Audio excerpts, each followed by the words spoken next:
Hi, everyone. Judge Andrew Napolitano here for Judging Freedom. Today is Wednesday, November 20th, 2024. Colonel Douglas Macgregor joins us now. Colonel, always a pleasure, and I appreciate very much your accommodating our schedule. Colonel, you have written what can only be described as a very insightful piece, a masterpiece, published at the American Conservative and elsewhere, called Trump and the Storm of the Century. And I have many questions for you on it. But before we get to that, and the unique, to say the least, relationship between Israel and the United States.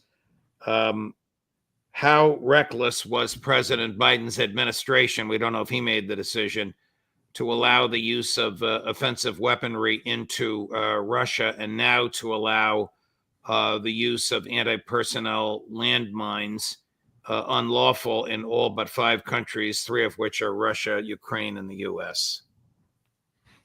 Well, I have at least 2 sources right now telling me that Russian nuclear rocket forces are on full alert. They are at the highest level of readiness they have ever achieved, which means that they are literally a short message away from launching nuclear warheads on missiles against anyone that threatens them, whether it's the United States or its surrogates in Eastern Europe.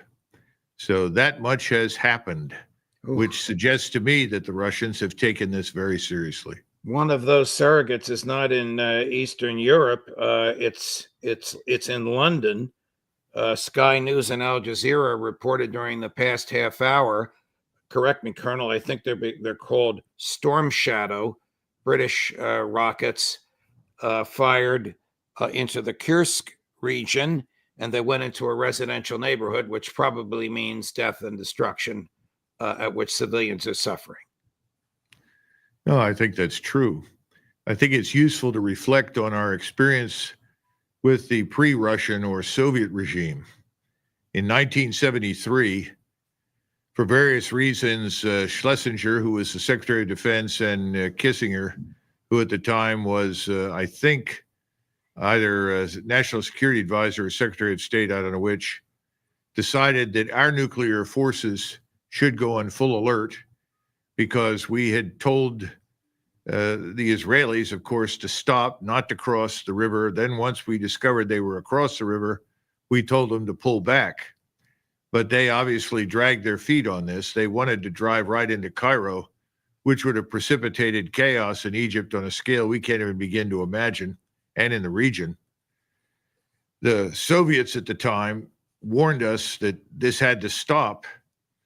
And when they saw that we had gone to a full nuclear alert, Brezhnev was informed. He was sitting at a meeting.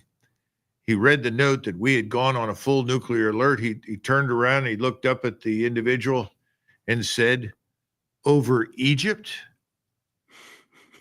For him, it was incomprehensible that 2 major powers like the United States and the Soviet Union would risk a nuclear war over Egypt. Well, today, we're not talking about Egypt. We are talking about Ukraine, Eastern Ukraine specifically, right on Russia's border, that has been a menacing problem for Russia for years. The Russians want it to be neutral. They want all foreign forces removed. They want it to be effectively Austrianized. And we have refused to do that. And now, after having been told that they would regard deep strikes into Russian territory as an act of war against Russia itself, we've turned right around within 60 days of the government changing hands in an effort that one can only describe as not just reckless, but a direct assault on this thing that the globalists and leftists talk about all the time: democracy.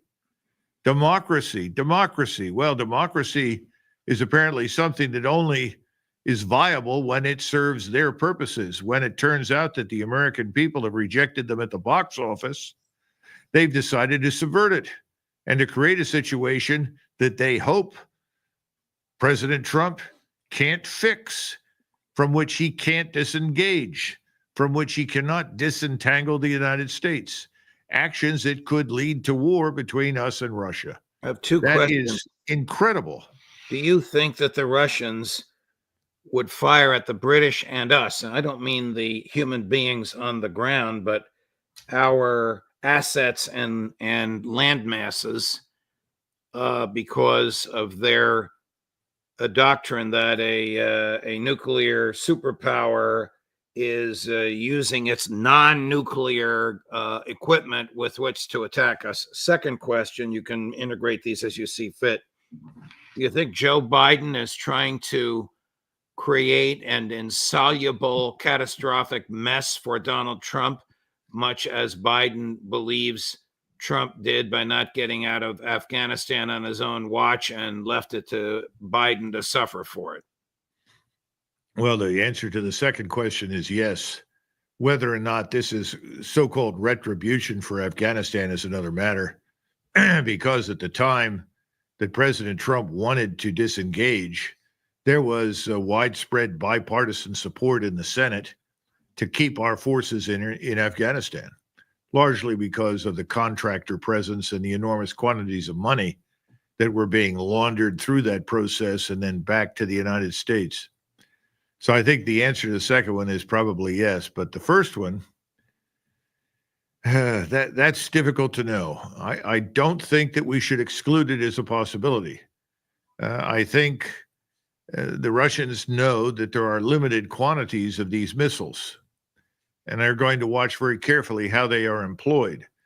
To take a more nuanced view of this whole thing, we should remember that the phrasing in Russian talks about an overwhelming use of force involving missiles, unmanned systems, whatever, even ground forces into White Russia, Belarus, or Ukraine, and then Russia proper. In other words, the larger Russian state, as something that could trigger a nuclear response. In other words, some number of missiles, whatever that is, 5, 6, 7, 8, 10, fired across a wide area against specific targets may not be enough to trigger that.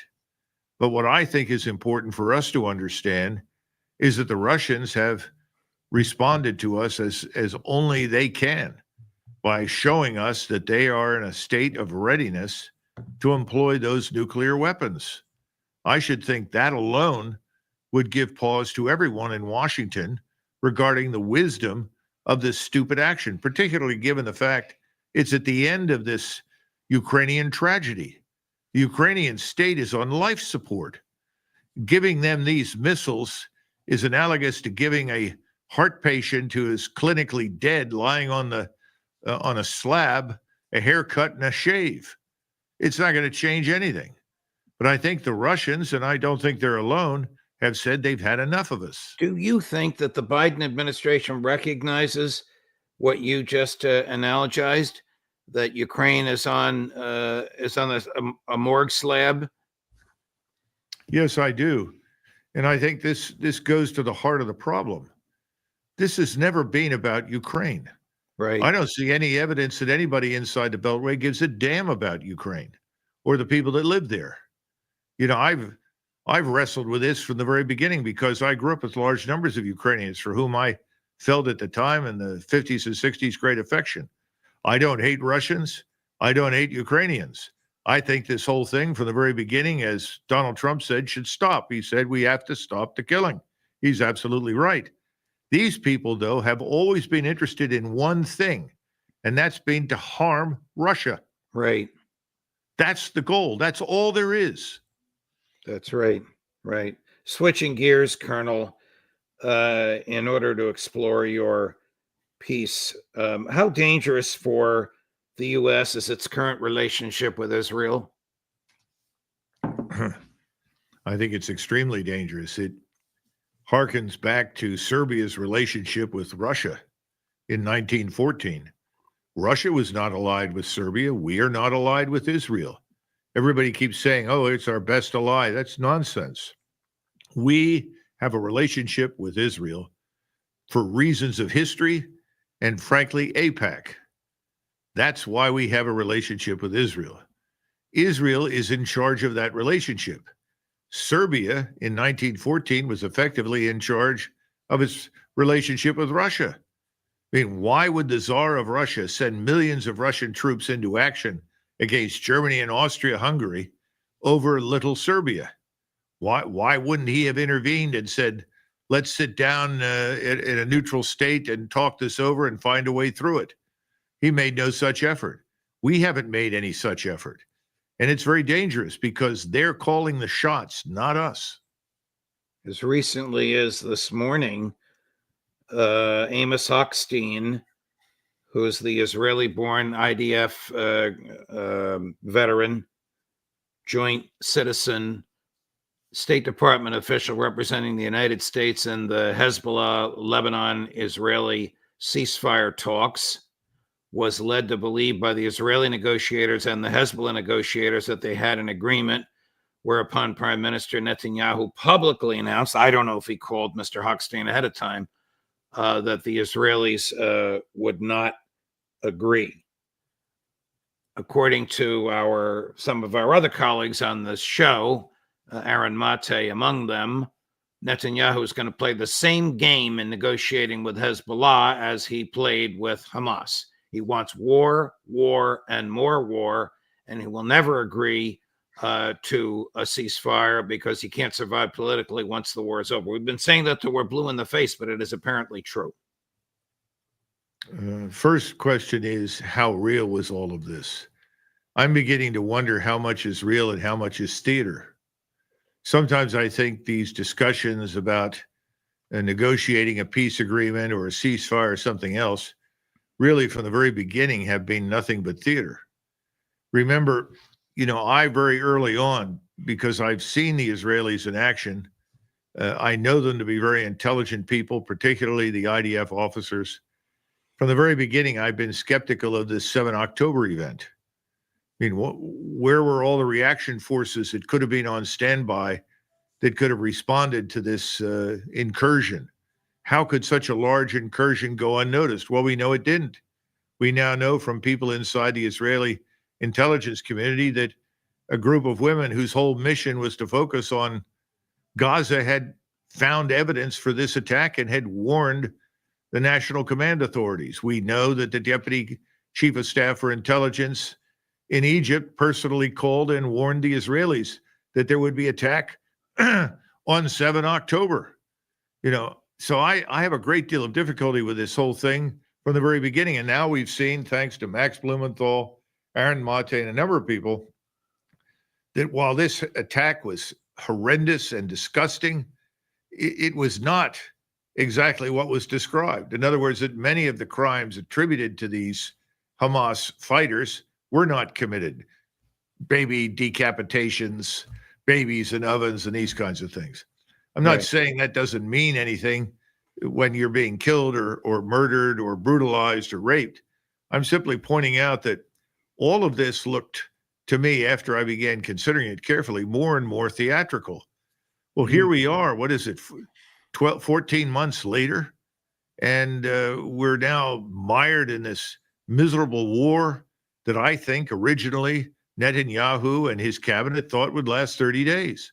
I think they thought that they could drive 2 million people out of their homes or kill as many as necessary to get them to leave. It hasn't worked. They're prepared to do the same thing on the West Bank against the Palestinians that live there. There are over 1 million Palestinian Arabs there. There are almost 2.1 million Palestinian Arabs in Gaza. And now they're doing the same thing to southern Lebanon. And in the midst of all of this, they have now returned, almost like a compass returns to true north, to Iran. That the real solution to Gaza, to the West Bank, to southern Lebanon is to destroy Iran. And what's the goal? Destroy Iran, a nation of 100 million, which has enormous resources, enormous capabilities that the world needs and wants, that has powerful allies, even among those who were previously opposed to it, and now are willing to support it and protect its sovereignty.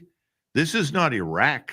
This is not a relatively small nation with a dysfunctional army in 2003 that can be overwhelmed in short order. This is a major power in the region, and the region needs it. Even the people in the region that may not like it have concluded we need Iran. And we are now tasked as Americans and the United States Armed Forces with the mission of destroying it for Israel. Does that make sense? No, it doesn't, Colonel. Will Israel attack Iran without the active assistance of the United States? Well, I don't know the answer to that, but thus far we've seen evidence that they won't, because they were reliant on refueling assets from the Royal Air Force that may also be involved, but I'm not aware of it. They can't do the things they want to do without our space-based reconnaissance, intelligence, surveillance assets.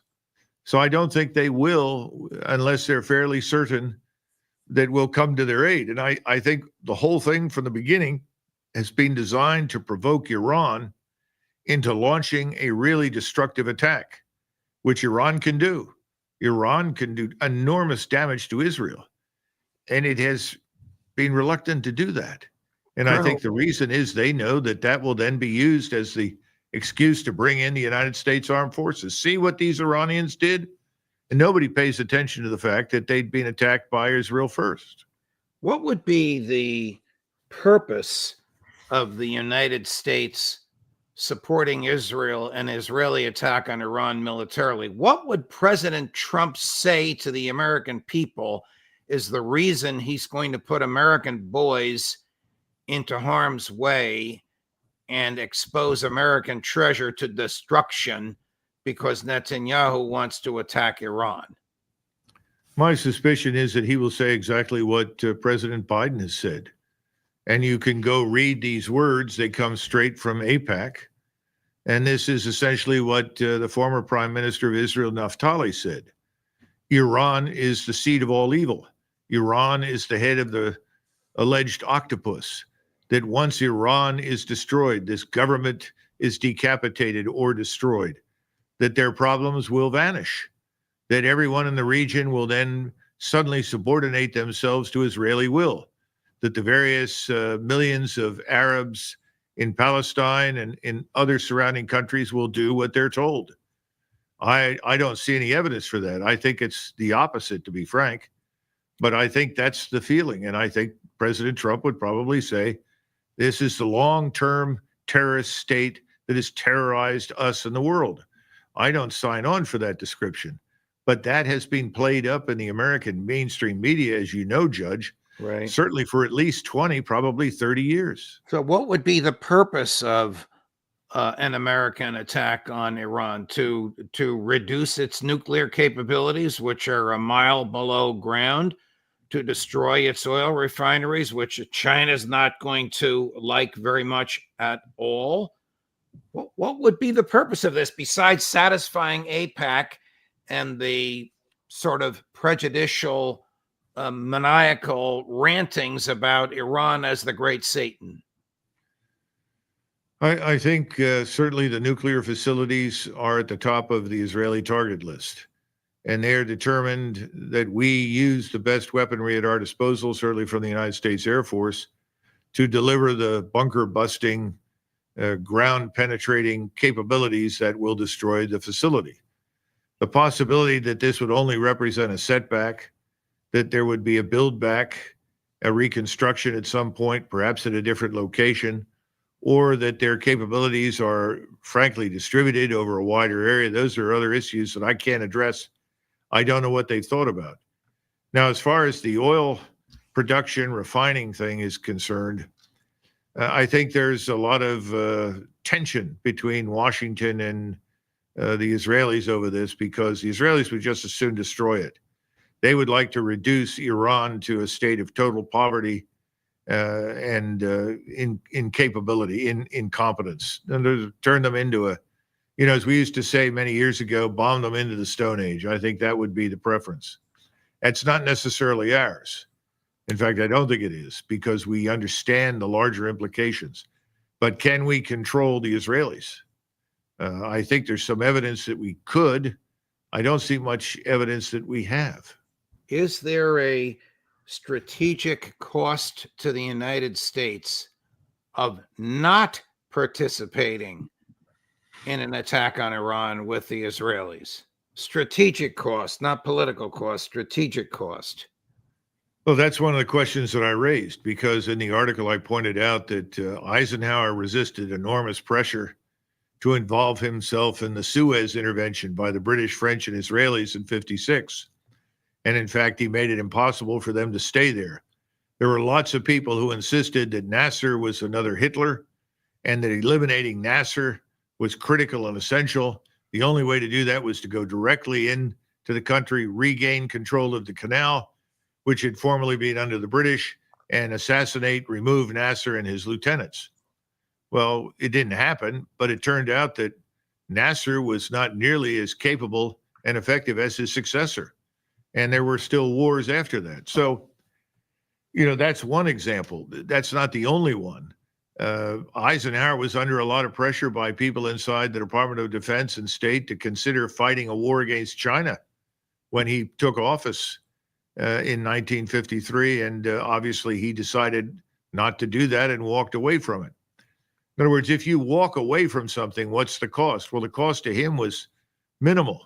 Right. I don't think the cost to us would be very great at all. In fact, I think the opposite would be the case, because right now the cost to us strategically in that part of the world, and I would argue through most of the world, certainly outside of Europe and North America, has been horrendous.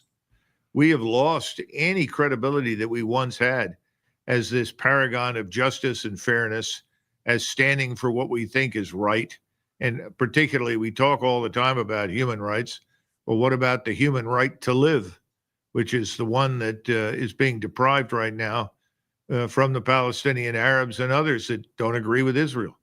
I know from being a journalist myself that you don't always get to control the title of your article, but if you chose this title, Trump and the Storm of the Century, why did you do so? Because this event in the Middle East has the potential to be much like the events of July and August 1914. Iran is far larger than Serbia, far more capable and powerful. It has friends. These friends will not desert Iran. We have tried and have been unable to isolate Iran from China, from Russia, from India, and any number of countries in the world that want to trade with Iran. Now we tried very hard with the Abraham Accords to drive a wedge between the Sunni Arab states and Shiite Iran. That has failed. China came in and brokered an agreement, and all of the peninsular Arabs have come around to realizing they don't have to fight Iran, and Iran doesn't have to fight with them, and that together they can all be prosperous and make a great deal of money. And that is where their heads are. So right now, you could end up in a regional conflict that actually becomes global. Because if you're sitting in Russia dealing with this man Biden and his deep strikes, where's the incentive for the Russians to help us in the Middle East? If you're Chinese and watching all of this and listening to the utter nonsense about Taiwan and why we should put our entire nation at risk for the defense of Taiwan when there's no evidence the Chinese want to attack it anyway. But the bottom line is they're not going to take us seriously either. So why not line up and align yourself with Russia? And there, of course, is India. You start adding up the numbers, you have the largest body of the human population on the planet arrayed against you. Why do we want to do this? Thank you, Colonel. Thank you very much for your analysis. I don't know where the last 30 minutes went, but thank you very much for your for your time. We ran the gamut. Deeply, deeply appreciated. All my best to you. I know next week's a short week. It's a happy holiday in the U.S., but I hope we can squeeze in some time together. Well, we'll see. Thanks, Judge. I appreciate it. Thank you, Colonel. Coming up at 3:00 Eastern, Phil Giraldi. At 4:00 Eastern, Professor John Mearsheimer. At 4:30 Eastern, Max Blumenthal. At 5:00 Eastern, Colonel Lawrence Wilkerson. Judge Napolitano for Judging Freedom.